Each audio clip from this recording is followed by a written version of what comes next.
big one, the one that's going to hurt is going to be China, for sure. They're investing hugely. They're making massive wineries, and they're just plowing so much money into it.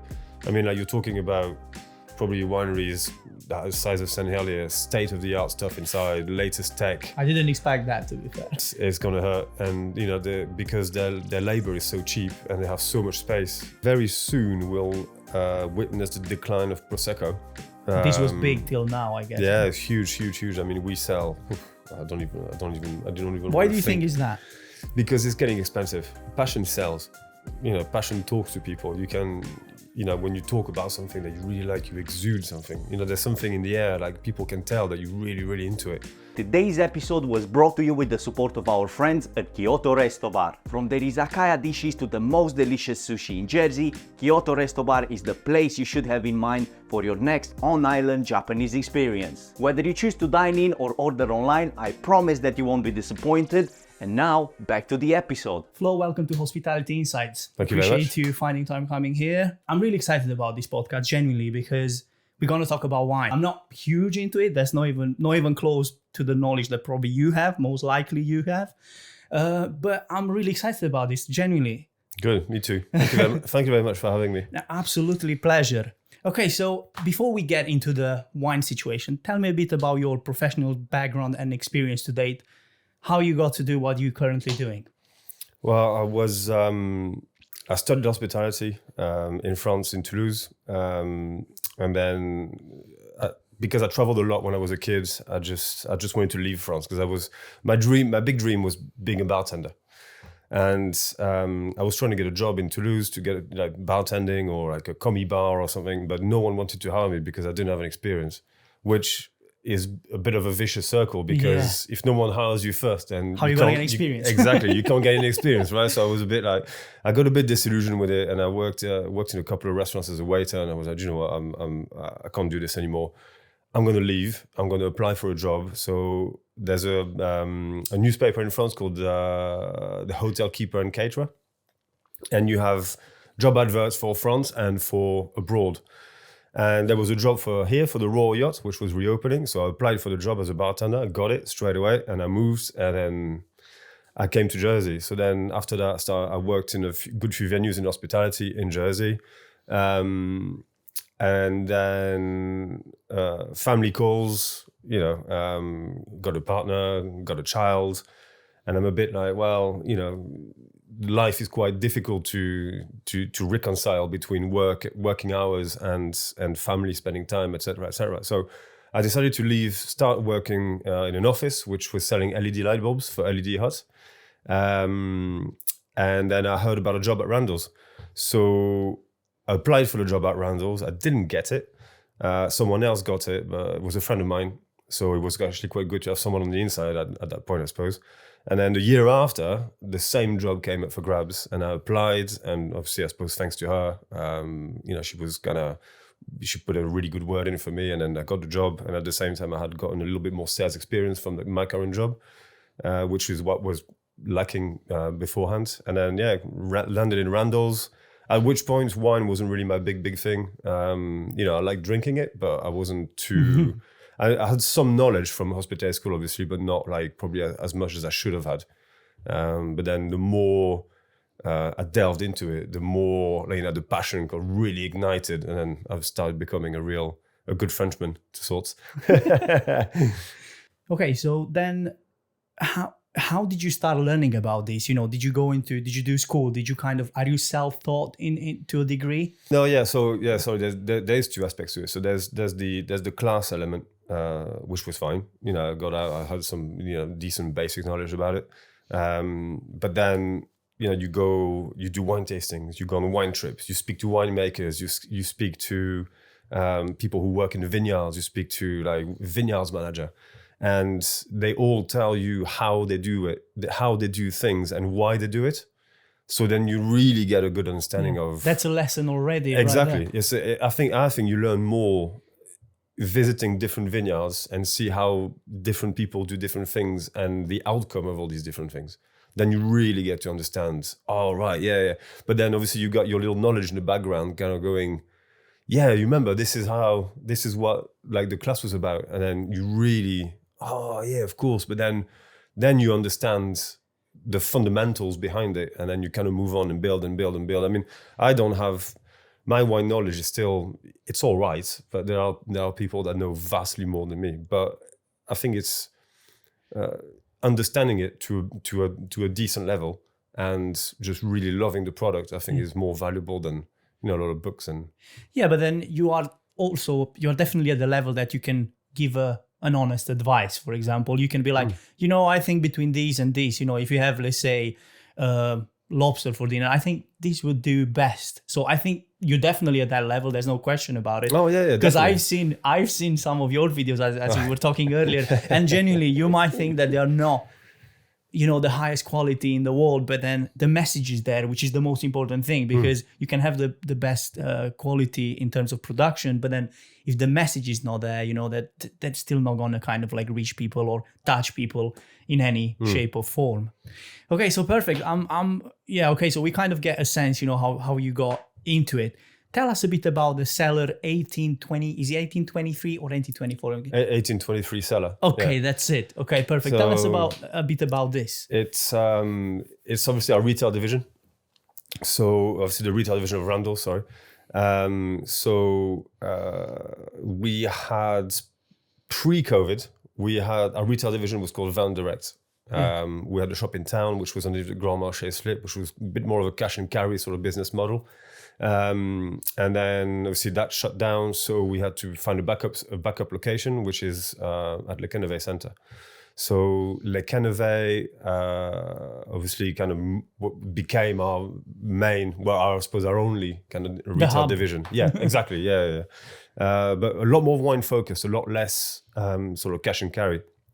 And then COVID, obviously, lockdown, and we find ourselves with like zero income, nothing at all. All the pubs are shut. Obviously, we've got rentals and everything, but it's not our core focus. Yeah. But then we have a warehouse full of drinks that are some of which are slowly going out of date on us. Yeah.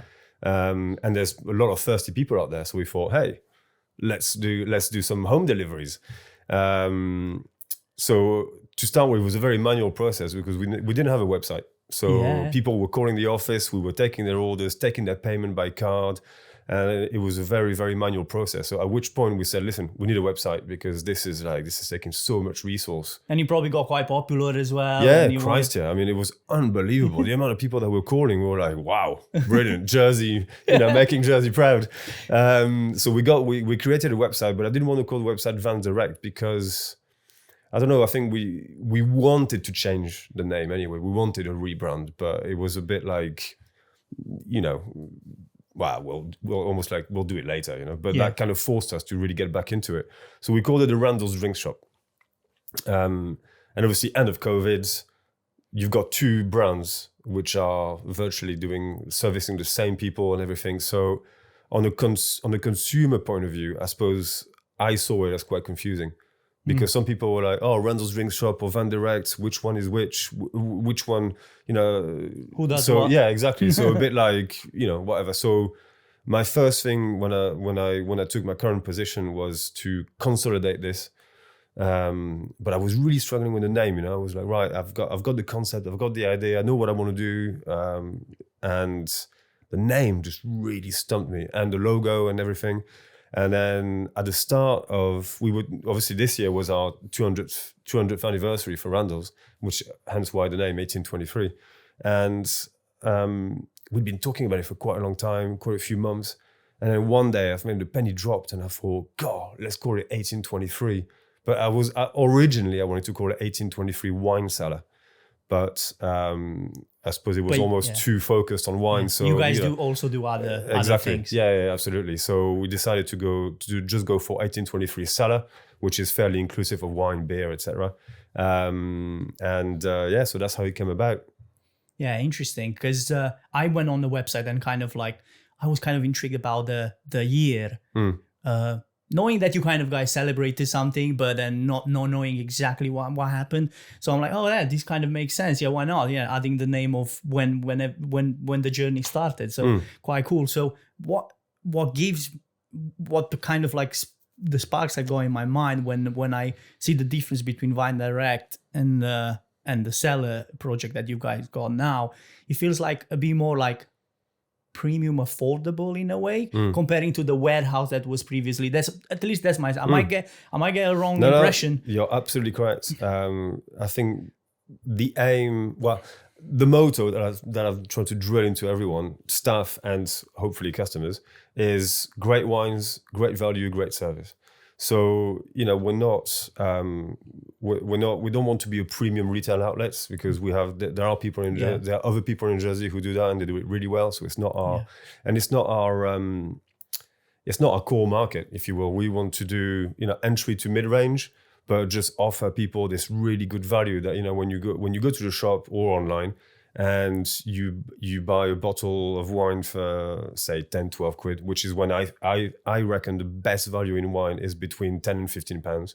So when you buy this 12-pound bottle of wine, I feel that. You open it and you drink it and you go, "God, this is really good." That would have cost me 20 quid somewhere else.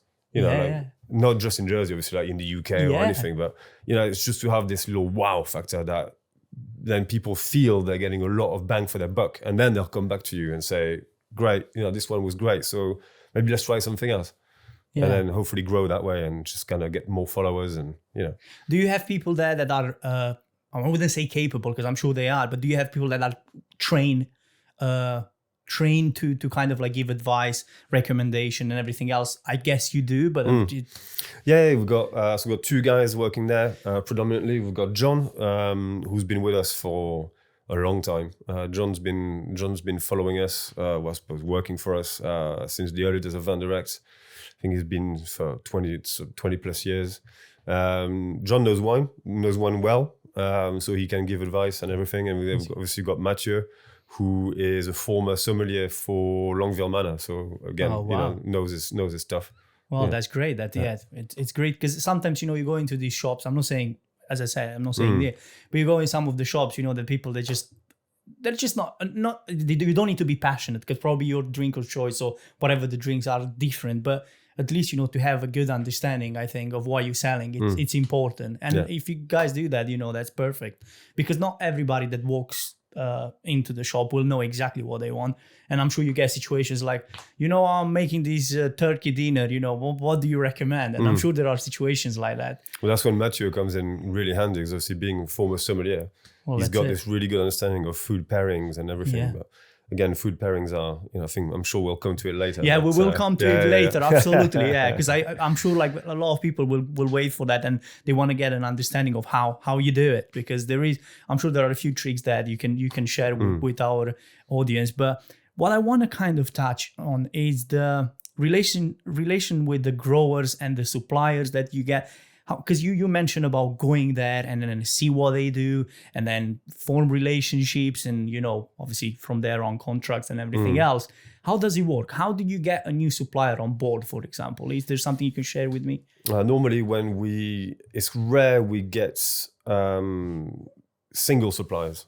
Okay. We normally work with wine importers, because being in Jersey is quite difficult. If we were on the mainland or in France, I suppose it would be a lot easier, because you can shipping is not quite as difficult, and paperwork and everything that surrounds that. So it does happen, mind you. So like the process is normally we get samples, the sales team, purchasing team, and a couple of other people just join us. We're all together in the same room, and we all taste together, and we try not to say anything, so that as not to impact other people that are in the room. Yeah. And then at the end, when everyone's done, then we do, we go one by one and we put forward the bottle that we like, and the bottles that we like and that we think we should stock, that work well on the taste, commercial and sort of price point of view.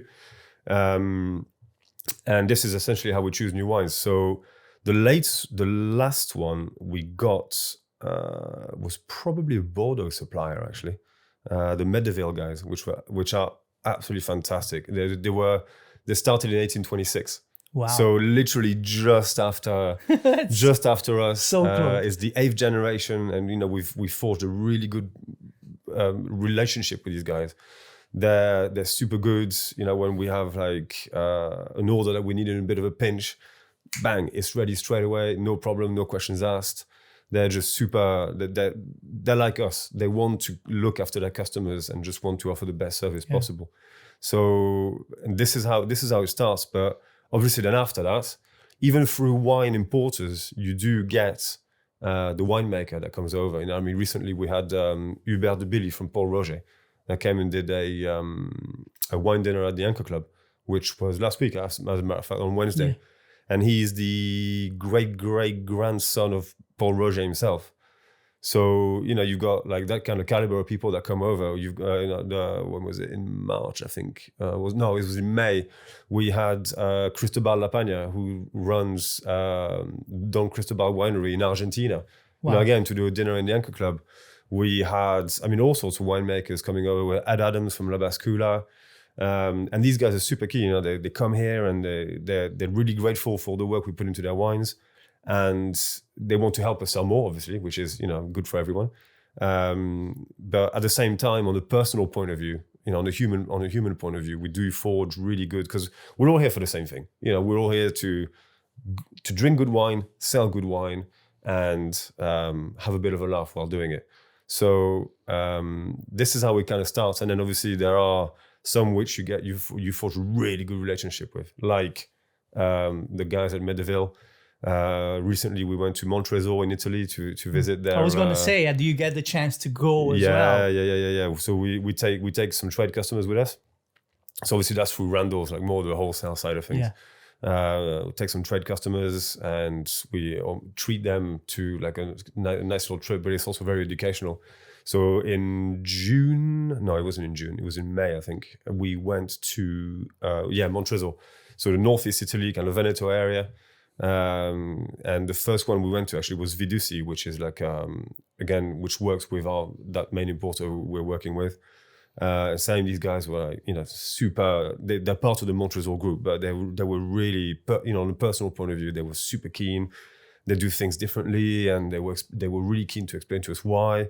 And then we met Eduardo Montreso, who's an absolute diamond, really, really good laugh. And we tried all his wines. We followed his kind of family history, and you get all these things around it. And again, going back to the knowledge point of view, you speak to all these guys, and then at the end you're like, wow, this is brilliant. That's and then inspiring, you take it back. Every story, I guess, along the journey. Yeah, and people love stories as well. So you come back to Jersey with all these stories, which really appeal to people, not only the trade customers, obviously, which is the core of our business, but to all the retail customers, which, would like to know a little bit more about these things. Yeah, absolutely. Okay, going back to the price, because to me, I genuinely, just by chance, I feel like 10 to 15 is probably my range, of wine. Probably 20, but that's got to be like a bit more of a like occasion, I would say.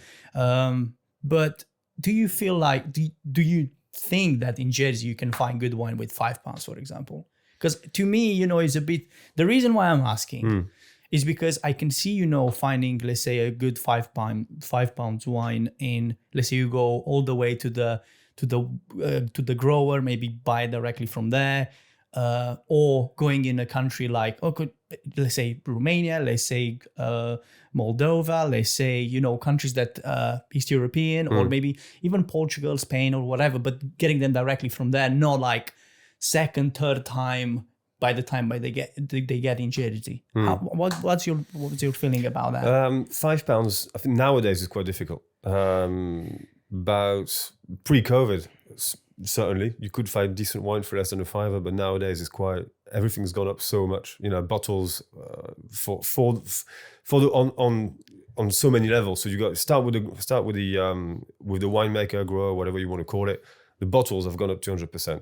So straight away, bang, you've got a huge cost. Capsules, corks have gone up massively. Yeah. And then obviously staff for these guys has gone up as well, because everyone's, everything's more expensive. So everyone wants to get a bit more money to be able to live comfortably. Then on our point of view, you've got shipping, you've got staff, you've got everything else. Yeah, but then from the grower, you've got shipping, which is huge. I mean, the costs have skyrocketed completely, and obviously when we bring wine direct from France and from Italy. So, the shipping from Bordeaux, say, for instance, has gone up a huge amount. I can't remember the exact figure, so I won't put a figure. I won't put a name on it, but huge amounts. And then you've got obviously that stretch between France and Jersey, which has become hugely expensive, or UK Jersey for that matter. I mean, it's either way. Fuel's more expensive, so therefore the freight companies charge more, independently of all the rest. And then obviously it comes here. We actually haven't changed our margins expectations at all. We've kept them the same, although pretty much everything else has kind of you get quite change a big bit. hit. Yeah, exactly. So I think the aim is to provide this value and then to make up a little bit on the volume as opposed to a certain extent. But £5, tough at the moment. Because the reason I'm asking, it's not to put you on the spot like, oh yeah, guys, you should serve wine with £5. Because I know people that are kind of like looking for those prices. I'm like, it's not sustainable. It cannot be it's no way it's a good wine, especially when it travels all the way to Jersey from a different country. It's no way. And the reason why, because to me, this is my best kind of argument. It's like if a bottle of water costs like £2 and there is not much effort in there, how can you expect someone to work, care, or do all the process with that grape, to transform it into wine, deliver it to you, bottle and everything else, not even talking, to be at that price? It's just crazy, right? Yeah, it's nuts. I mean, like, say you find a good bottle of say Chilean wine, for instance, because they're normally the more kind of on that end of the spectrum. So you find a decent bottle of Chilean wine at £5.50. You've got £1.76 of duty, so tax right at the gate. That's £1.76 gone. So if you work backwards from the selling price to, so obviously £1.76 duty gone. Then you've got our margin. You've got which has included all the costs, so shipping costs, etc. Then you go back to say we bought it directly from the winery, not even going through an importer in the UK. So you've got the shipping from Jersey or London, whatever, back to Chile. Yeah. Then you've got the cost of this guy's bottle, closure, label, staff. So you strip all these costs out, and the wine that you have in your bottle is probably 50p, if you're lucky. Yeah. So crazy.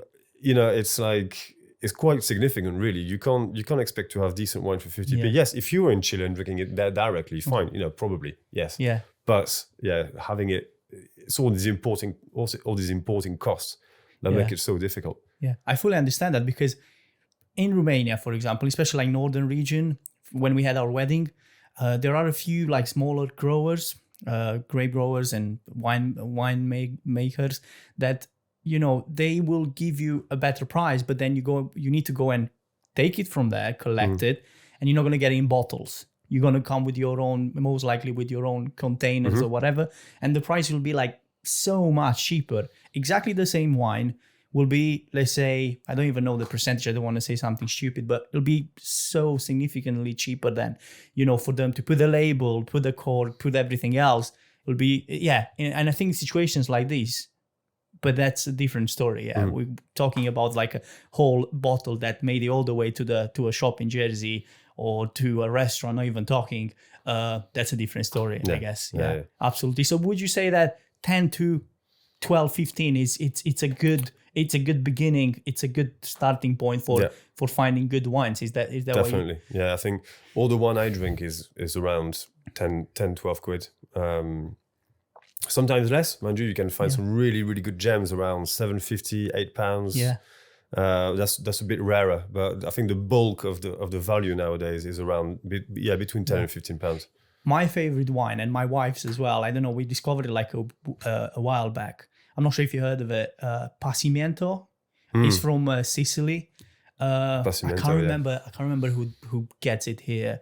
I can't remember exactly. Anyway, it's like 11, 12, I think 12. It's such a good wine. And it, in terms of like, it's a really blunt kind of like way of putting it, but it feels like it's easy drinking, wine that you can just have it, watching TV or something. You don't need a bolognese pasta next to it, or something like that to kind of, to make it work. So yeah, that's one of my favorite. But then in terms of like, bottles, and we're gonna get into shapes now. So in terms, bottle probably not that much, but in terms of glasses, how important are these? Are these important at all? The way you serve your wine. I think it's first and foremost and I'm just going to go on the pure consumer experience here. Yeah. I think it's a lot nicer to have wine in a nice glass that's quite light, that doesn't feel like you're having a pint of wine. One of these like really delicate ones, the likes of Riedel, for instance, like obviously are the best. There's no doubt about it. It's so yeah, consumer experience on an aesthetics point of view, yes, absolutely. On the shape of the glass does make a huge difference as well, because it concentrates different types of wines have different aromas that they release. So you'll have aromas that are more volatile than others, put it that way. So according to the type of wine you sell, the glass should be a certain shape to try and capture these aromas and not let them escape. So you can, because taste is smell. Yeah. So if when you have like when your nose is blocked, you can't taste anything. Sure. Same story with wine. If you smell it, then you have all these extra volatile particles coming into your nose, which complement all the volatile particles that are into your mouth, and then you get this super extra experience. I didn't really believe in it, to be honest. To start with, I was like, yeah, whatever. I used to drink wine in mugs to start with, when I wasn't too bothered. This guy said, no, the Riedel guy said this, and I was like, all right, whatever. So I grabbed a couple, and he said, when you pour it from one glass to the other, it tastes better. I said, yeah, of course it tastes better, because it's had like oxygenation and everything, and and he said, yeah, but pour it back into the other glass. And I poured it back, and I was like, Jesus, actually, it does make a difference. So that's when that was someone I was like, okay, fine, fair point. It does make a difference in the end. So glassware is important. Yeah. Yeah, well, that's the thing. At the beginning, I was the same like you, but then now, even if it's in my mind, I don't care. If it makes me feel better, if it's just to trick me, that it tastes better, it might be the case. I don't know, but I'm sure, till now, it's been proven like back and forth, 1,000 times that it definitely makes the difference. But then, as you said, when you drink it from a proper glass, it just feels better as well. I don't know. It's just like the whole experience, I guess, in the way it kind of like comes together.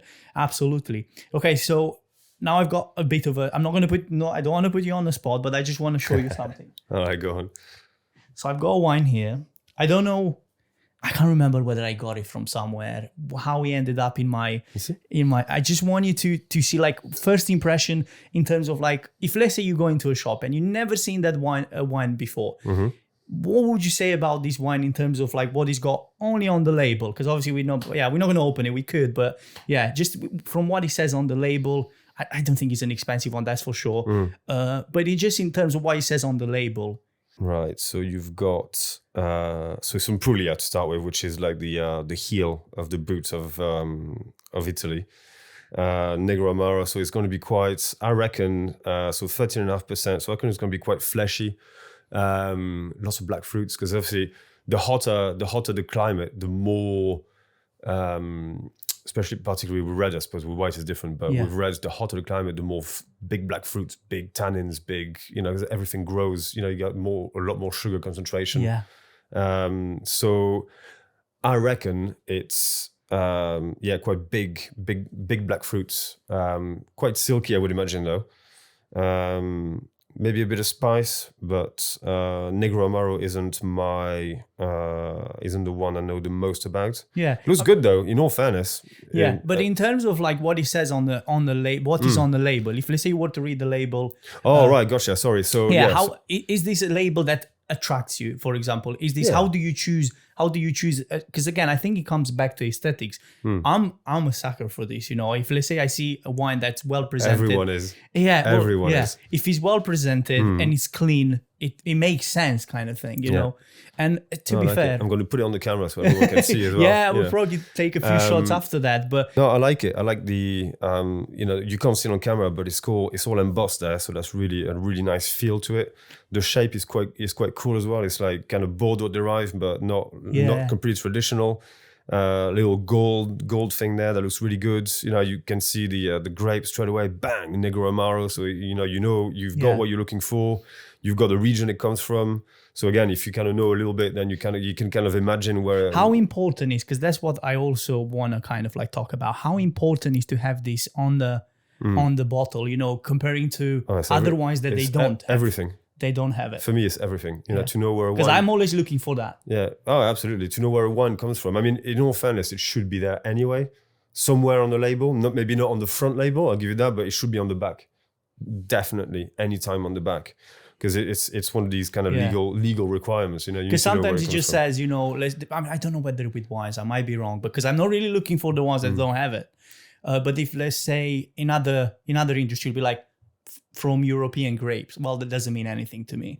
Well, in that case, then you don't have. There is no. Normally, when there's no region, it means it's a big blend of different parts and everything, which, in all fairness, can be perfectly fine. There's nothing wrong with it. It could be, but it's probably not what you're looking for, I would imagine. Say, like your goal is to get a good 10 quid bottle of wine. You need some sort of a region statement on there, because otherwise you're a bit like, okay, well, whatever.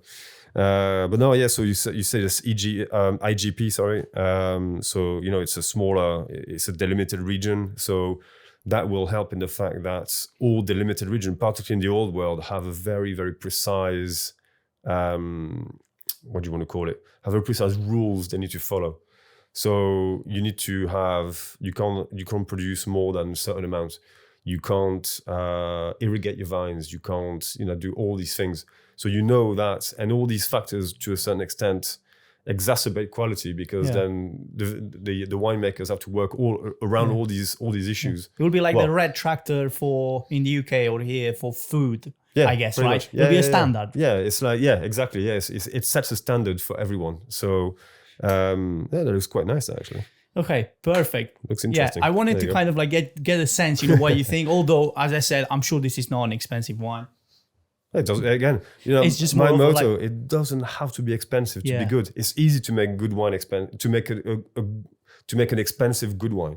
But to make a wine that's going to offer real value is a lot more difficult than. So would you say that price is not necessarily, if let's say do you have people being like, you know what, I want an expensive one because I know this is going to be good. Do you get people like that thinking, like they see an expensive wine as something really good, and the cheaper or the middle wines being, because this is slightly cheaper, probably it's not as good.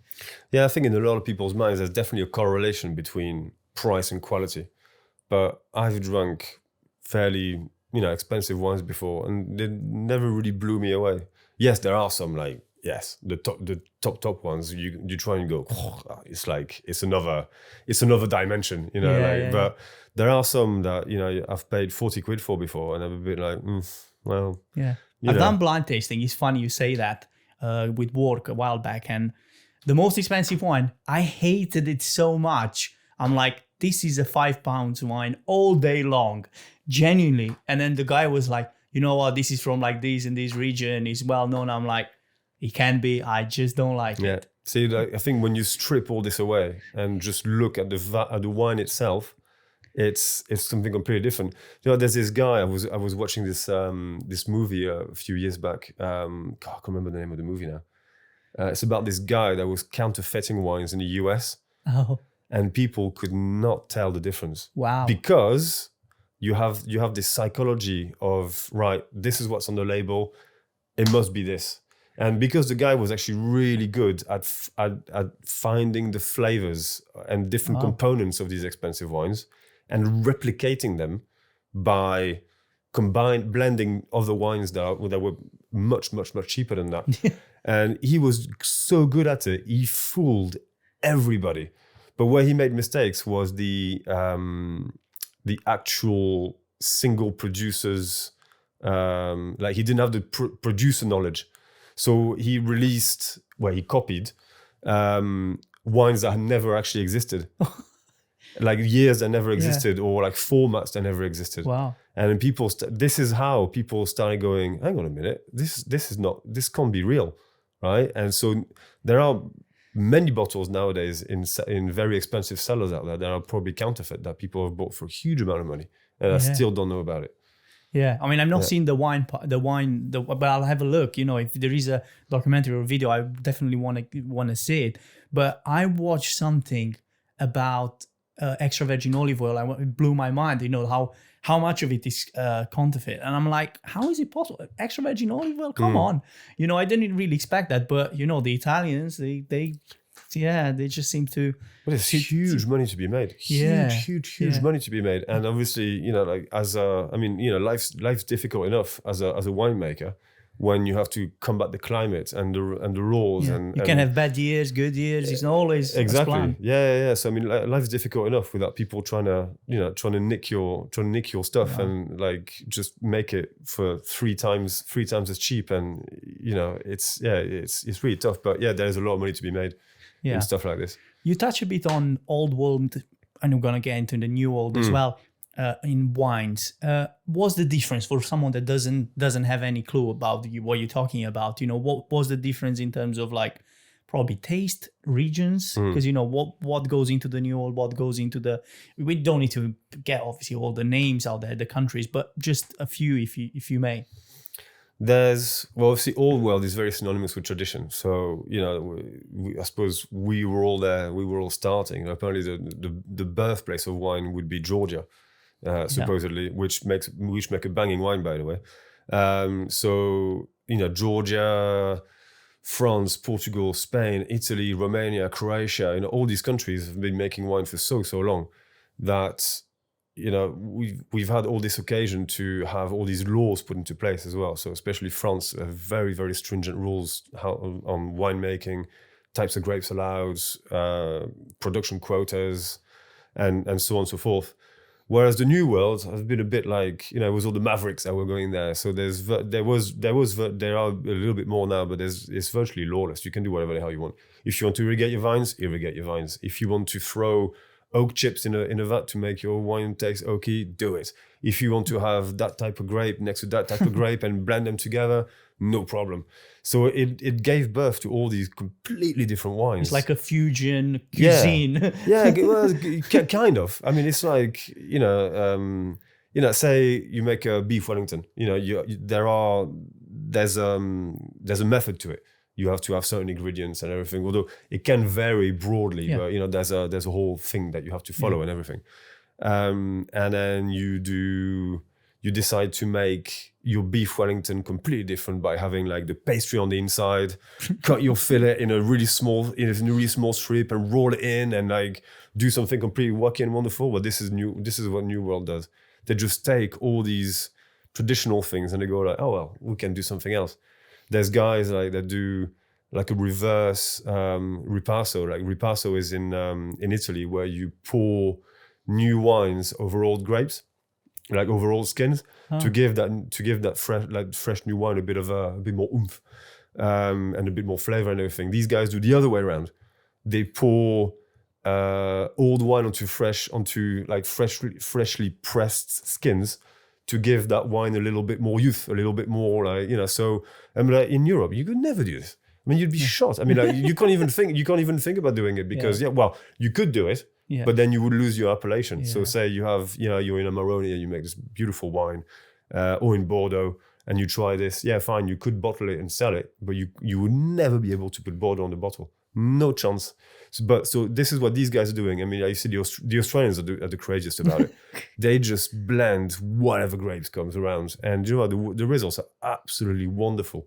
Yeah, but I guess it's a lot of like try and failure situation where there are some of them that are probably undrinkable, I guess, you know, as well. I'm not too sure. I mean, you know, there's some amazing Australian but wines. But probably those don't make it on the market. That's why they probably drink it at home, or they probably sell it at home, or you know, I mean, like it's unbelievable. But it's nice to see this kind of contrast. Although a lot of the core thing doesn't change from one country to another. You know, it's you grow your grapes, you pick them, you make them rot, and then you drink them. That's pretty much the concept of it, right? But I think it's the whole ethos behind it. You know, like you got a lot of young guys that came in and gone like, right, you know, sod the rules. This is what we're gonna do. and it works. It's absolutely wonderful. So you see it as a good thing, right? Yeah, absolutely. But then the problem is, it's almost like well, it's not really it's not really unfair, because then we can't do stuff like this in France. We can't innovate to that extent. Yeah, the laws change with the times, albeit very slowly, but they do change to allow for these things to kind of come into play, and to try and renovate a little bit the wine industry. But it's very, very difficult, because you have standards you have to uphold, and so but it is a good thing, definitely. Yeah. So I'm guessing you are a bit more passionate. Well, not necessarily passionate. If you were to choose a wine, then you will go towards the old world, than going for the new world of wine, just because you kind of know what you're getting. It's a bit more predictable, or it all depends on the situation. I don't know. It depends on the situation. I mean, it's not necessarily. I think it depends. It depends what you want. Okay. Yeah. Because I want to kind of like lead this into, how do you choose a good bottle of wine? Okay, we talk about price. So that's there'll be a red flag, I guess. If it's too cheap, then you already know that it's probably a no. But then what else you usually look for? Okay, we're not going to talk specifically, because after that we're going to move on pairing it with the food. But if, let's say, you go and get a bottle of wine just for leisure, nothing, you're not going to have a steak with it, you're not going to have pasta with it, anything else, just for leisure, what do you usually look for? And probably even in general, like, what do you usually look for when buying a bottle of wine? Okay, so apart from price. Well, look at where it comes from, what grapes it's made from,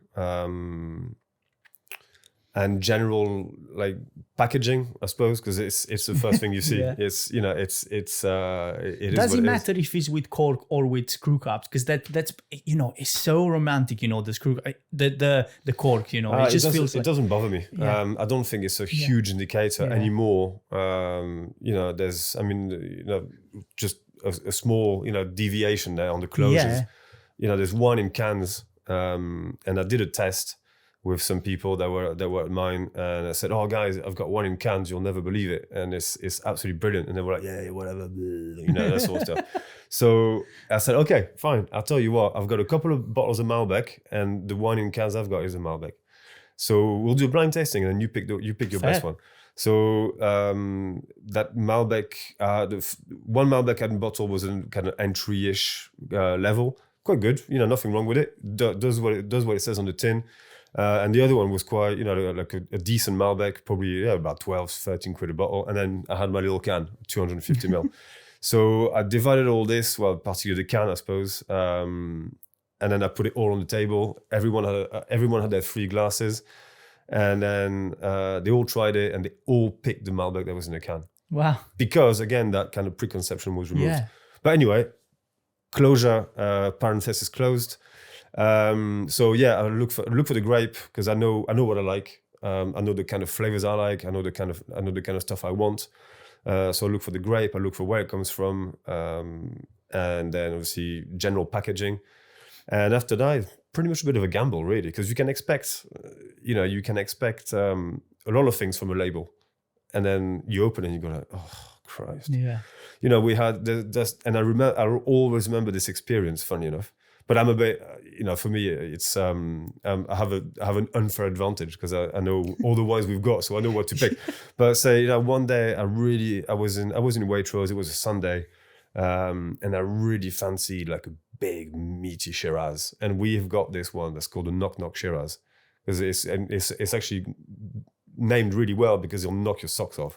It's big, it's fleshy, it's meaty, it's like this big slap in the face, And this is what I wanted. That was my feeling of the day, So I went to Waitrose, I was shopping and everything. I'm like, oh, great, And Waitrose are quite known to have a good wine selection for a big retailer, So I'll go in there and I'm like, right, I need a Barossa Shiraz. So I look Barossa Shiraz. Is like, there was like 2 or 3. And I'm like, right, so this one is about 12, I think it was £12 something. I'm like, right, 12 quid should be quite decent. I pick it. I'm like, yeah, I'm driving home. I'm like already tasting it already. Like, I'm enjoying the stuff. Crack it open, pour it, and I drank it. I'm like, oh no. I was so disappointed, because on paper, it was everything that I was expecting. Yeah. But in practice, it was really thin. It was just really not what I was expecting from Barossa Shiraz. And I was a bit like, oh, well, okay. I still drank it, but but not as excited. Yeah, as not you- with as much enjoyment as the other one. Yeah. Yeah, for sure. Yeah, so, but then do you think that comes a lot? Because another thing which I'm really cautious about when buying wine, like how it's kept. But obviously you can't really trace it like all the way back to how. Do you think that plays quite a big role in terms of like whether that, although on the label it'll be this, but then when you taste it, it will not be as. Can you tell whether it was kept properly or not, or only when you open it is when you know? I think it's when. And I'm also talking about temperature because that's probably the main. Well, temperature, temperature and temperature variation is the biggest factor. But I don't think for wine that's made to be drunk young and almost immediately, it matters that much because I don't think you have that much time to mess it up, if you will. On other wines, though, the big wines that are made to be kept and like almost like invested, it makes a huge difference. Yeah, it will accelerate the rates at which the wine deteriorates massively if it's kept at the right humidity, the right temperature, like a really constant sort of, in a real Eurocav, really. Yeah. It will preserve the wine for a lot longer. If you keep it under the stairs next to your hot water boiler, well, like Chances up down, well, hot cold, temperature differences, and especially if you're standing up, then you don't have much of a chance. You'll probably find that in a year or so it'll be completely Maderized, and then it becomes a nice cooking wine. It's already cooked, I guess, in the bottle. A very expensive cooking wine. But normally when you buy wine to invest, you make sure that it's you have to have like certificates of like provenance, how it was kept and everything. And Do you see wine now, because you are on this subject, do you feel like wine is a good store of value? Or I'm talking, obviously that's probably going to be the expensive one we're talking now. Do you see that a good investment? Yes. Definitely. Yeah, there's actually platforms that help you invest. So although you're not technically buying wine. Shares. Well, yeah, you're not technically buying wine itself. You're buying on the fact that on the region's performance and like how many investors are investing in that region and everything. And obviously normally the ones that do best are the French in Burgundy and Bordeaux. These are like very sure value. I think there's one, what's called the Vino Vest or Vino X or something.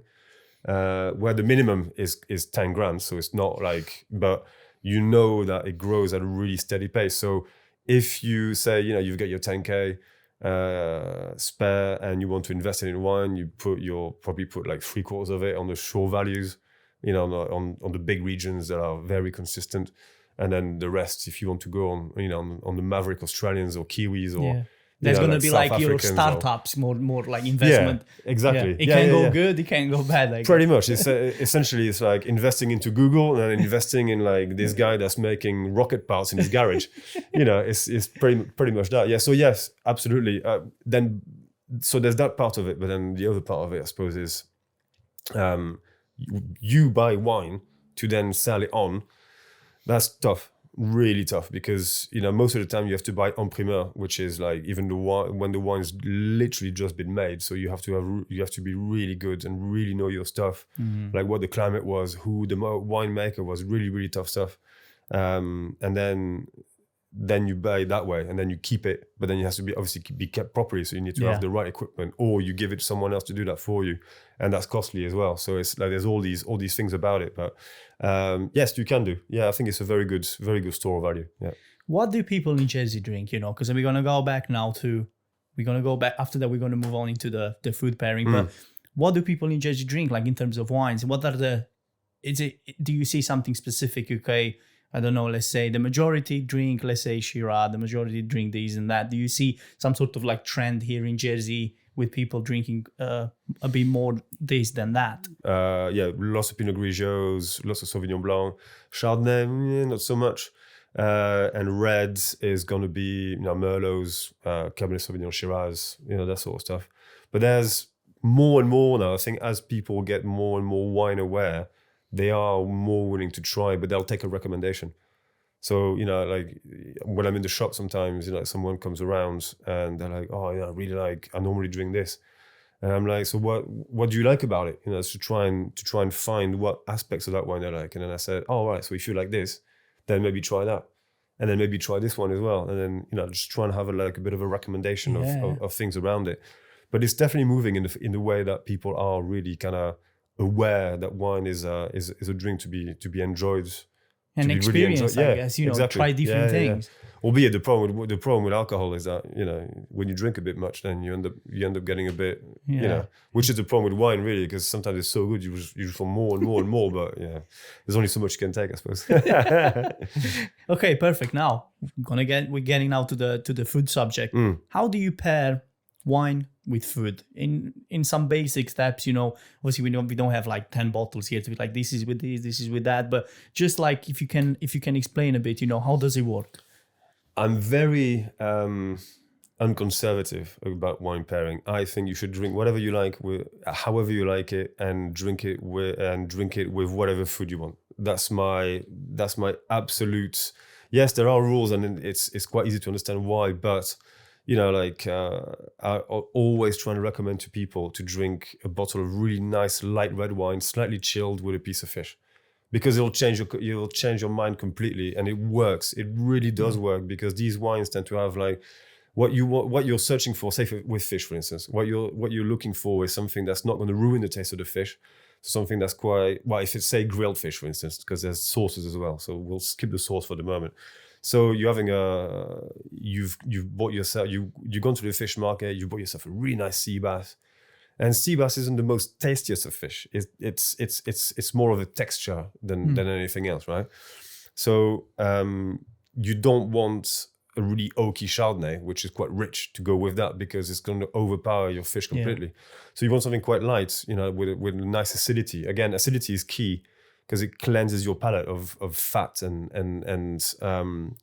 tannins really love to cling to fat. So say if you drink a big red wine on its own, and if you drink a big red wine with a steak, it'll be completely different, because all these extra tannins that would normally cling to the side of your mouth will cling then to the fat of the food instead. So you'll have a much smoother red wine in the end.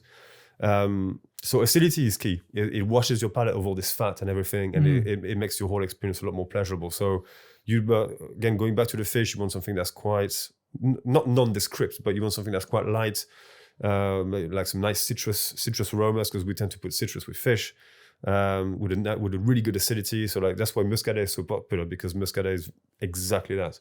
It's really nice citrusy. It's not huge in terms of flavors.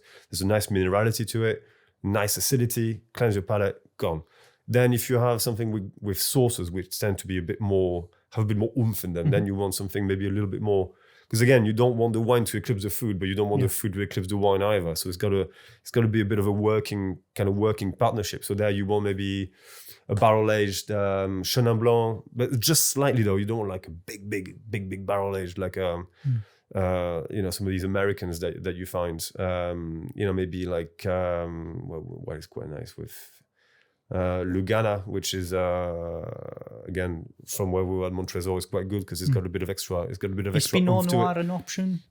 Yeah, why the hell not? Yeah. Again, why the hell not? The reason why I'm asking is because when you said chilled wine, I remember seeing somewhere, I can't remember exactly where, it must have been an article, and they were saying, you know what, there are some red wines, chilled red wines, which would be interesting already to me, that work really well with all the food, that you should use white wine, for example. And it's interesting that you say that, because I can see that already playing quite a big role, just in terms of like the temperature and choosing something that's probably not as powerful, I guess. Yeah, no, I think it's a question of taste. That's why when we do wine tastings, I try not to tell people what wine tastes like, because everyone can tell what stuff tastes like. It varies according to your past experiences, particularly around food and smells, and where you've grown up, like what kind of food you've eaten, what kind of if you're an adventurous eater or drinker, or if you're not.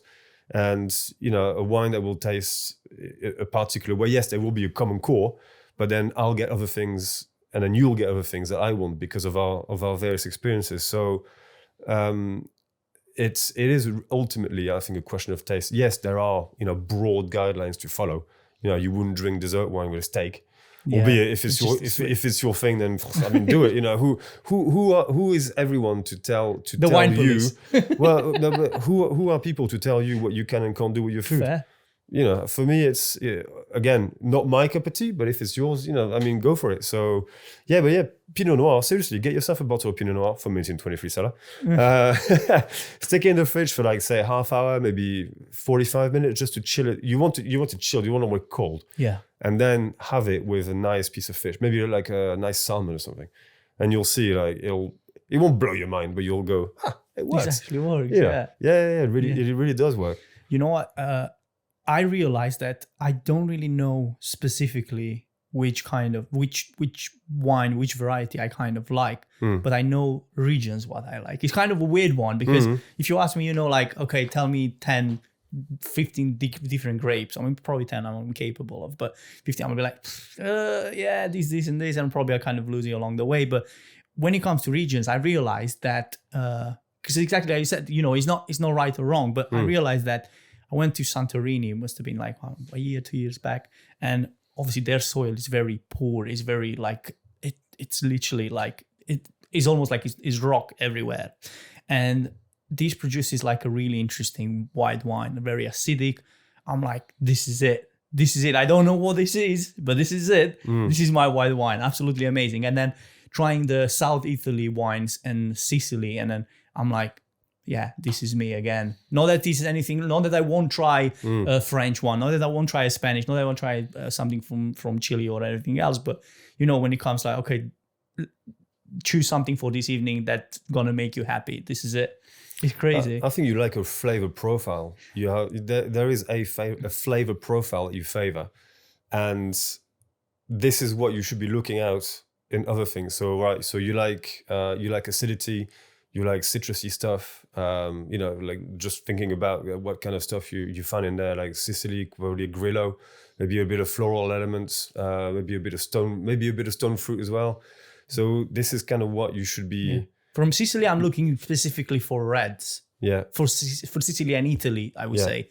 But then white would be a bit more like Greece. And Santorini was a very interesting experience. Although their wine is quite pricey because they produce a really small amount. Which fair point. Yeah. Fair point. I was willing to pay even in the shops. You guys make your money somehow. Well, this is it. And even in the shops, I think, if I remember well, there were no wines below 15 euros, I think, like shops, like regular shops, not even talking restaurants.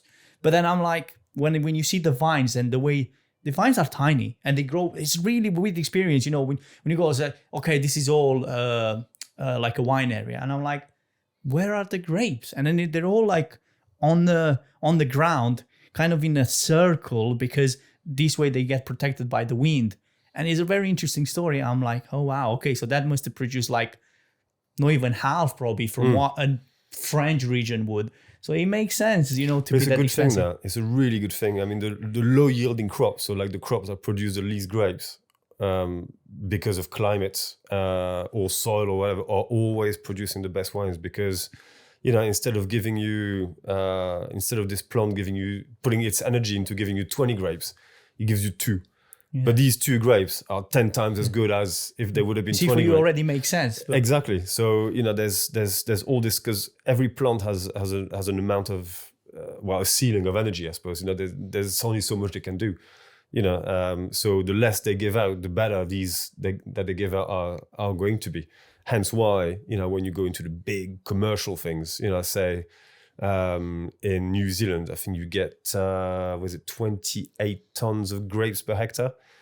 But we were when I was in South Africa in Waterkloof, which is an absolute diamond of a winery. I mean, it's biodynamic.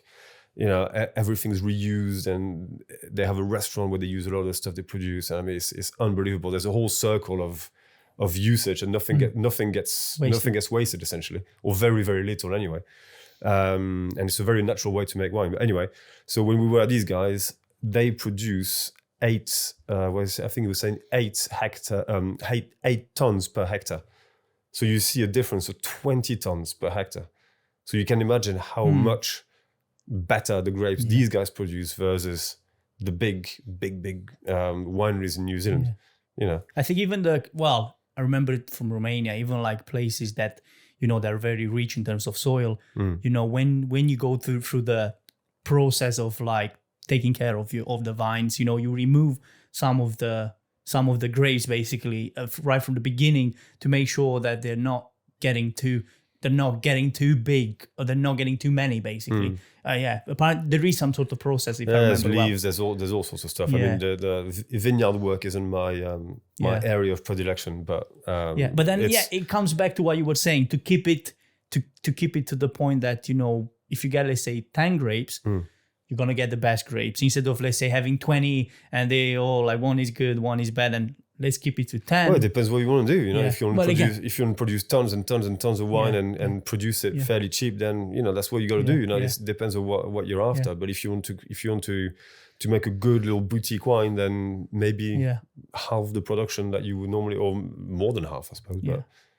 do you get involved in getting the wine menus for Randalls, for restaurants? Is how it gets decided, like what goes in the menu, what doesn't? What was the way of kind of like choosing wines for a restaurant? Like how do you do it at Randalls? At Randalls, I'm not too involved because we have a whole department that's dedicated to looking after our pubs and properties and everything. Who's under Nigel? So they very much decide. Obviously, you know, when they need a bit of help, they ask myself, or they'll ask James, who's one of our guys from purchasing, or Armel for that matter. But do you get people coming to you, like restaurant owners or whatever? Yeah, absolutely. Like for trade customers, so like Randalls is one thing, but there are some trade customers that I look after. I say, look, I want to change my wine list. Can you come and see me?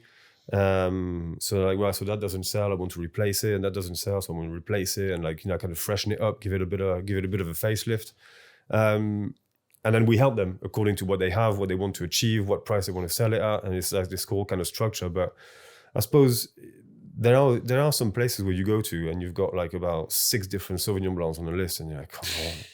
You know, you got to have a bit of variety, not only in terms of price, but in terms of wine that you're going to offer. You know, you'll have in a lot of cases you'll have house Sauvignon, which is what kind of like, you know, customers, as we were saying before, kind of customers are looking for. You'll have a New Zealand Sauvignon, because this is one of the other things that people look for, and then you'll have like an old world, like a Puy-Fumé or a Sancerre. Bang! Already you got 3 Sauvignon Blancs on your list. They're all different, but it's 3 Sauvignon Blancs. And then you'll have maybe a house Chardonnay, and then you'll have a Chablis. Then bang, 2 Chardonnays. So already out of 5 wines, you've got only 2 grapes. So it kind of really cuts the potential variety that you could put on.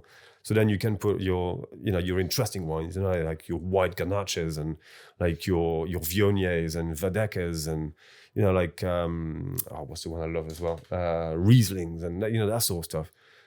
But it doesn't leave a lot of space for these, because already out of 5 wines, and obviously the more wines you put, not only is it more confusing for the customer, but it's also a lot of money tied up in stock, because you need to carry all that stock in case. Is there a right amount? Like what you usually go for? Let's say. Again, it depends what kind of restaurant you're running. You know, if you're running like if you're running a good little brasserie, you know, that's not pretentious. Probably that's what we're looking for. Because if you go to fine dining, then you want to have an instant. Exactly, you need to. I think that there's a level where you need to have you know, the selections, the big vintages, the big names, etc. But say you know, you run a restaurant, like a nice kind of, you know, bog standard brasserie, but you do things really well. I'd say, I don't know, like 3 or 4 sparklings, 8 to 10 whites at a push, really pushed. 2-3 rosés, 8-10 reds again, you know, at a push. I wouldn't even bother with sweet wine. I actually never ever order sweet wine. I love sweet wine. I had it, don't get me wrong, I had it, you know, like with wine taste, well, some like wine tasting or food tasting paired with wine, but to order it myself, you know, actually never order ever. It's just, you know, I don't eat desserts either, so it's kind of complicated to kind of like pair it with something if you don't really eat desserts. So. Foie gras, if you like foie gras. Oh yeah, Sauterne. Yeah, Sauterne. Yeah. So but there's so many others, you know. Like, that's the one I know, because I remember like cooking with that there was an interesting combination. Yeah, it really works. Unbelievable. I actually used some. How did I do that? I used some old dessert wines, which doesn't happen much in my house, but I used some old dessert wines. I was making these pan-fried. Sorry, I've got it all in French now.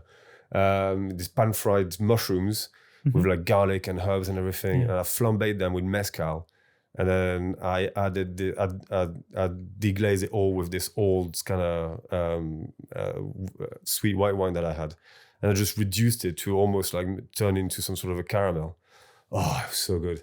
It brought all these really distinct aromas, like honey, apricots and everything. And then you had the mezcal, which brought a little bit of that smokiness to it. It was really good, actually. I haven't made it since. I probably should do.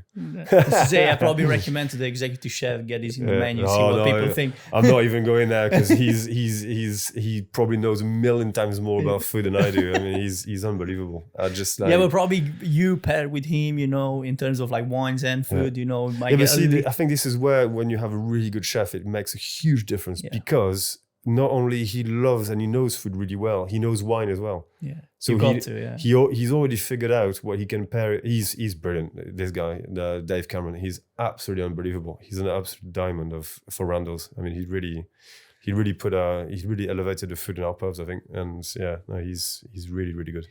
Okay, so are there trends in this world? Because as in any other industry, sometimes you go like, let's say a few years, this is popular and then it goes down, something else comes in. Do you feel like there are trends, obviously classics are classics and I'm sure they will stay there, but do you feel like, let's say, I don't know, the past 3-4 years, this is what was kind of popular, but now it seems like it's kind of turning into something else? I think we'll very soon witness the decline of Prosecco, for sure. This was big till now, I guess. Yeah, it's huge. I mean, we sell. I don't even. Why do you think is that? Because it's getting expensive, and the reason for Prosecco is that it was a nice cheap treat. It does what it says on the tin. It's not as complex as champagne. Alternative to champagne. Yeah. Well, but it's not as complex as champagne. It's a lot easier to drink than champagne. It's still sparkling. It sounds cool. Comes in all sorts of colors. It was cheap. It was cheap, it was good, and it was stylish, blah, blah, blah, bang, done, sorted, and it flew off the shelves. But now that it's getting really expensive, I think people are going like, Jesus Christ. But do you think that will be replaced with still with the sparkling wine, for example, that's not from Italy, but it's cheaper coming from a different region? Is that what you think will happen? Yeah, definitely. There'll be others. Yeah, there'll be others. Yeah. I mean, I know, for example, for a fact that in Romania, for example, there are certain regions that they do it, but obviously they can't name it Prosecco, they can't name it champagne. No, of course. But it's because it's so protected. Exactly, but it's a lot more affordable, and the taste is right. Yeah. No, it will be replaced by, I reckon, an Italian, another Italian. So they'll lose on Prosecco, but they'll gain on something else. I think there's Argentinian Malbec still really strong. New Zealand Sauvignon still really strong as well, although the prices are going up. I think they're not going up quite as dramatically or as quickly as Prosecco did. I think a lot more people a lot more winemakers are a lot more inclined to use different kind of grapes, because at some point a lot of what happened was, right, this is like, say, in the southern France, this is Colombard. No one wants to drink Colombard. Right, rip it all off, put loads of Sauvignon instead, and that'll sell because that's what people want.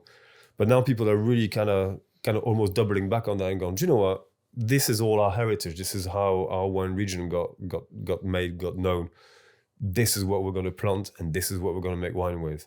And you see that a lot, particularly in the old world, like in the southern France, Italy, and everything. You see a lot more of these like kind of local grapes, you want to call it, like endemic grapes, that winemakers are putting back on and making wine with again. And because consumers know more and more about wine now, they are a little bit more kind of wanting to try something new, which is great. So, which is absolutely brilliant. So it's a slow process, but it's definitely coming into coming. Yeah, rosé I saw. Well, I don't know if it's still going. Provence. It used to.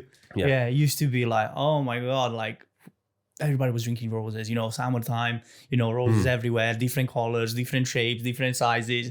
Like everybody's like different color. Like some of them look like really dodgy, but anyway, yeah.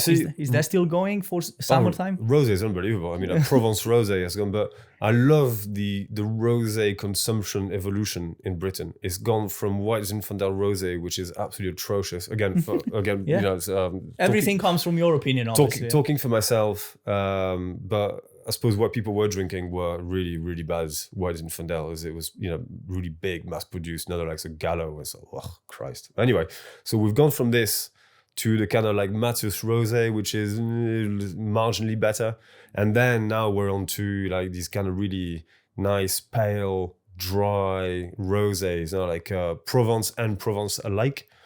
So now I think what we need to do is kind of progress from that into like the sort of darker rosés that are kind of like a little bit, not a bridging gap between rosé and red, but actually, yeah, pretty much, yeah. Touching that, I guess. Yeah, almost get like a little bit more flavor and a little bit more oomph to it, so you can. See, I never thought about that. Yeah, you see, I always kind of like seeing roses kind of being palish, like kind of like that color, like you're talking Rose de Provence, and then that was the kind of rosé, July, August, and then see you later till next year. Yeah. No, rosé is great. It's definitely a summer drink. I mean, even in France, all the sales are very, very concentrated in the summer. From like June to September is when probably 75% of the rosé in France is consumed. But yeah, you can get darker rosés, obviously, because the color and the tannins are in the skins of the grapes. So essentially, you can make white wine from red grapes.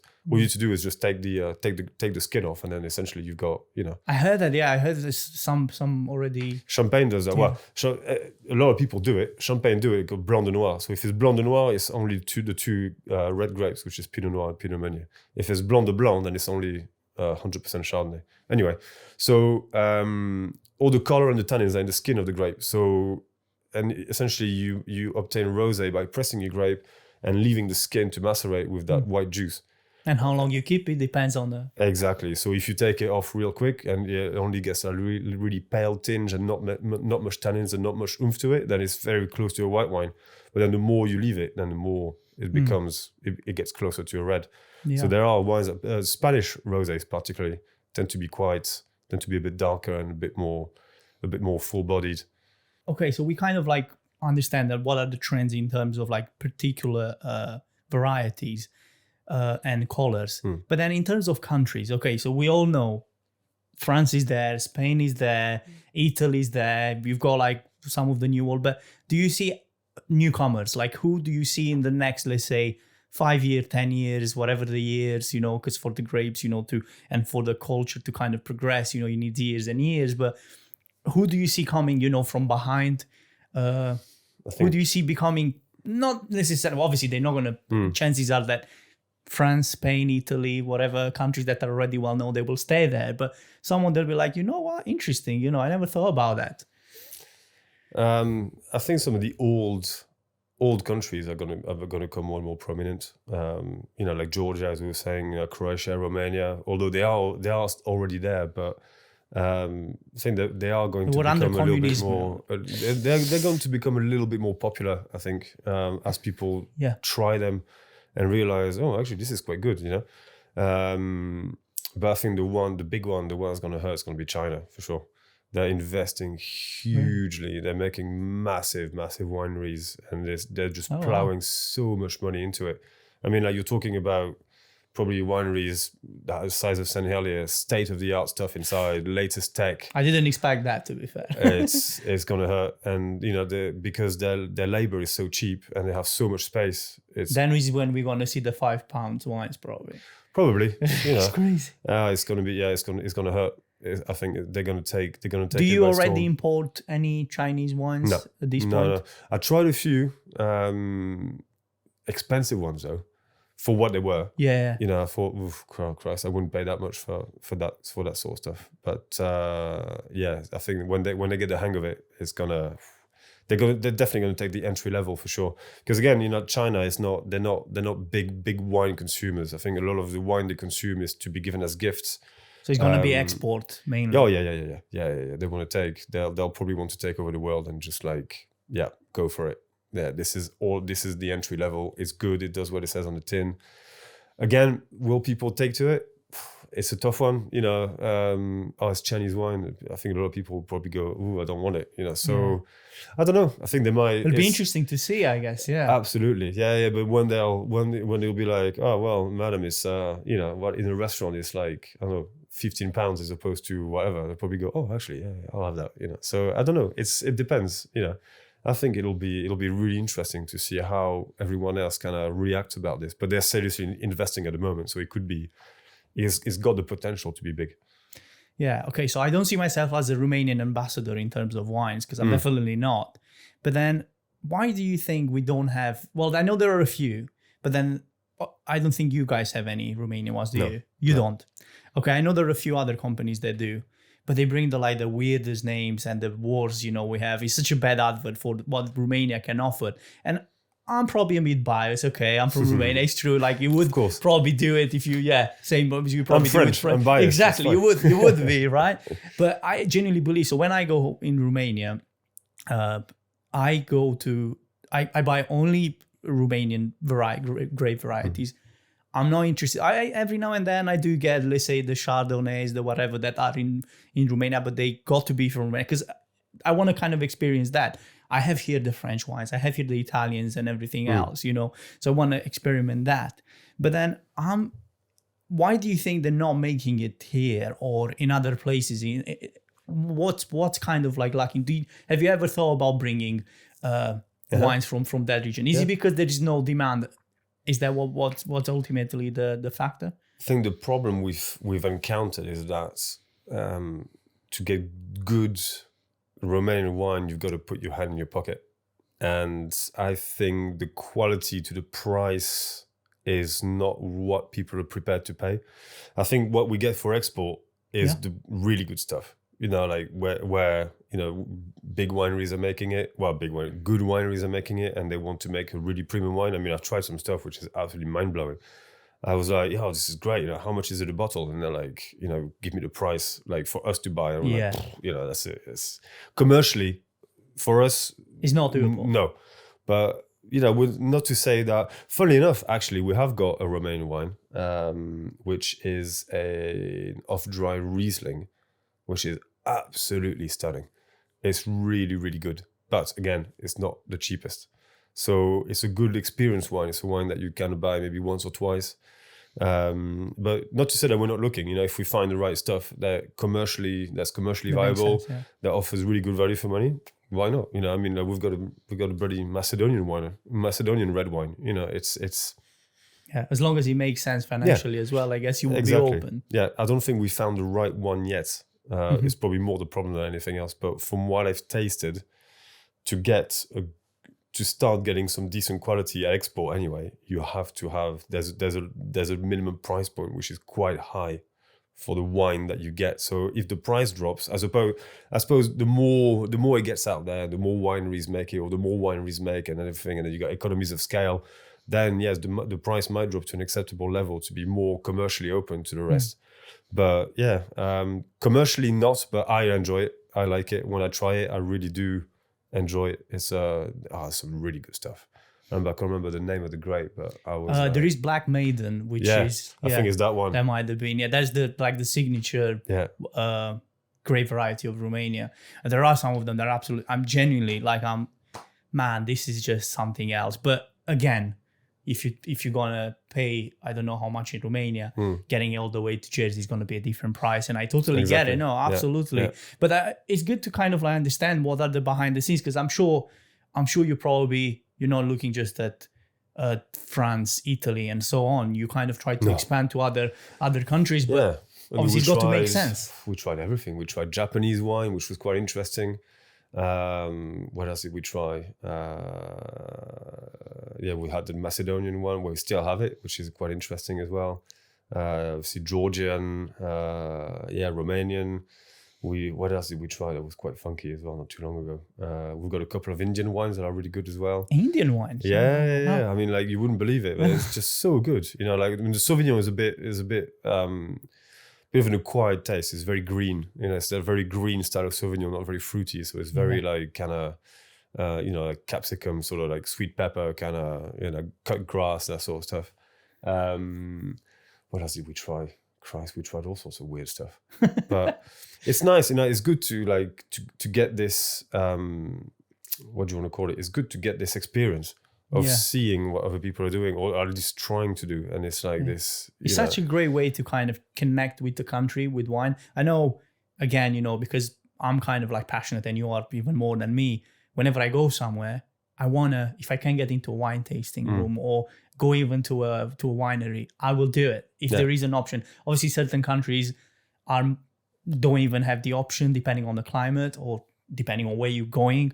But I try to, because I feel like I understand something about that country just by tasting the wine, which is, it's crazy, but it does feel like that. It's right. You're absolutely right. I think wine is a culture. It's same as food. It's part of this kind of group of, it's part of this part of someone's culture. It's not just like the language and everything that surrounds it. It is, food and drink is a huge representation of someone's culture. So yes, when you do understand and try what they do, then I think you get closer to understanding their culture and be a part of it. I suppose when you're on holiday, because I think it's very important, to be part of of a country's culture when you go on holiday. You don't want to stay in your resort. Oh, absolutely. Drink beer 24/7, albeit it's quite appealing, I'll say. But for a day or two, then after that, what do you do? Go out and explore. I think this is what we do when we go on holiday, albeit we tend to go to the same places all the time because, family and aging family, etc., etc. We need to be there for them. But when we go somewhere else, we visit. We go out and we go. We drive. We go see this and go see that. Dwell deep into the culture and food and wine and everything else. It's the best way to understand it. Even in France, actually, France blew my mind not long ago because we go see my mom who's in the Gers, and this is when I was talking about like all these winemakers that are making these that are returning to all these like old grapes, because she has a cave which is like, I don't know, like 10-minute drive from her place, which is very convenient for copious amounts of nice French red in the summer. And these guys just have really planted all these grapes. But then we went to see this this guy that that rears pigs, right? Pig farmer, but like, he was so passionate about it, and he's like, right, so every female has like her own little garden, so she can go out and like and do this and do that. And this guy had this really kind of pride about what he was doing, like real, like, and the produce was absolutely unbelievable. And like his work reflected this into his hard work reflected into the final quality of his products, and that actually absolutely blew my mind. We went to see him, and he took us on the quad, and just like around the property, which is something that he doesn't normally do. You can't just rock up there and go like, hey, can I get a tour of your pig farm? But I was absolutely blown away with the passion that this guy has. I really saw, again, food and wine are really, you see this in winemakers. They show you their property and they show you their wine cellars, and they're super proud. They're like, this is what we do. We love it. So I saw that in that, but yeah. So sorry, carry on. No, absolutely. I mean, it's important because, as you said, most of these, and I'm coming back to Romania because that's my experience, obviously. But yeah, most of these people, although they seem like bosses and everything else. Okay, a business has got to be financially, doing well and everything else. But first is the passion, because it's such a volatile also industry, especially, you can have a good year, as we were talking, you can have a bad year. And how do you kind of like manage that? That's a skill on its own. Again, I think passion is, passion sells. Passion talks to people. You can, when you talk about something that you really like, you exude something. There's something in the air, like people can tell that you're really, really into it. And, there's nothing worse to have someone who's like, say you walk into a shop and they go like, Jesus Christ, you're like, falling asleep listening to these guys, where you got like someone that goes like, hey, what'd you like, like just trying to find a little bit more about it, and like, whoa, I've got this, you've got to love this, and like it's, that's what I do, because I'm a massive child and I have zero self-restraint. So when I like something, I just go like, gotta head into it, and I just really live it and breathe it. What other plans professionally can we see from you? Is anything else that you have in mind with Randalls, especially on the food beverage side? Because obviously restaurants are quite dynamic, and I wouldn't be surprised to open something in a week or so. But yeah, Randalls we've got a couple of things on the go, a couple of projects on the go. Obviously, something that you can share. I don't know whether there is something you can. Not the utmost details, but there's a couple of, well, there's one outlet which is going to be refurbed, another outlet hopefully opening soon. On the retail side of things, well, on my side, sales side of things, there's a few things. Obviously, we're trying to grow. We're trying to grow 1823. So we'd like ideally another location. And I was going to say, do you think about something in town? Or? Yeah, absolutely. Yeah. We're trying to find the right place. Maybe. I know there's all sorts of things. You never know what's around the corner. Like opportunities coming all the time. Exactly. We're actually building in the site of our old warehouse. We will have a little retail outlet in there when the building's finished. But maybe I don't know, somewhere else, maybe out east. Because east is there's a lot of chimney pots out there. So why not try that? I don't know, again, you have all these plans, and then something comes along, and then you go, oh, actually we'll do this. It's a lot more appealing. That's something completely blindsides you. It's For people that want to find more about you, maybe get in touch with you, where can they find you? Where are you the most active on social media, for example?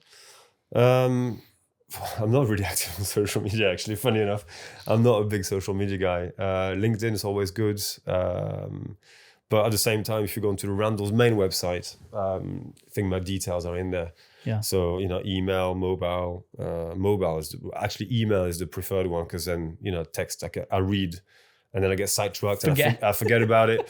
And then 2 weeks later, I go like, oh my God, I haven't replied to this guy. And I'm like, oh, I'm so sorry. It's, because, very hectic. But email is almost like my little diary, if you will. Yeah. When we were with Mihai before, I just send myself a couple of emails, because it's my best way for me to remind myself to do something. So email's the best. Talking about Mihai, we want to thank Kyoto Restobar for the sushi. Yes. Absolutely amazing. Mihai is an amazing guy that supports us here with the podcast. And with this being said, I really appreciated this conversation. It was great. I learned so much. I think you guys are going to smash it, no question about it. And I really hope to see the new location. And who knows, maybe once you get the new location, you guys expand a bit. We'll get you back on the podcast, say a few more words, see what the future plans are. We can do a Japanese, a Kyoto sushi and wine pairing. Why not? Absolutely. Then you'll get to really understand what works and what doesn't. For that sort of stuff. And who knows? Especially with Mihai opening the new place, the Kyoto Prefecture. We'll see. We might want there, we'll see. But then a lot of things can happen. And as you said, it's so dynamic, we're probably going to plan something now and it's not going to happen, but we'll see. We'll stay in touch, and absolutely. Absolute pleasure. Thank you very much. Thank you for listening to me ramble for the past however long it was. It was great. It was great, genuinely. A lot of good information, and I hope people actually enjoyed it. Brilliant. Thank you very much. Thanks. Cheers.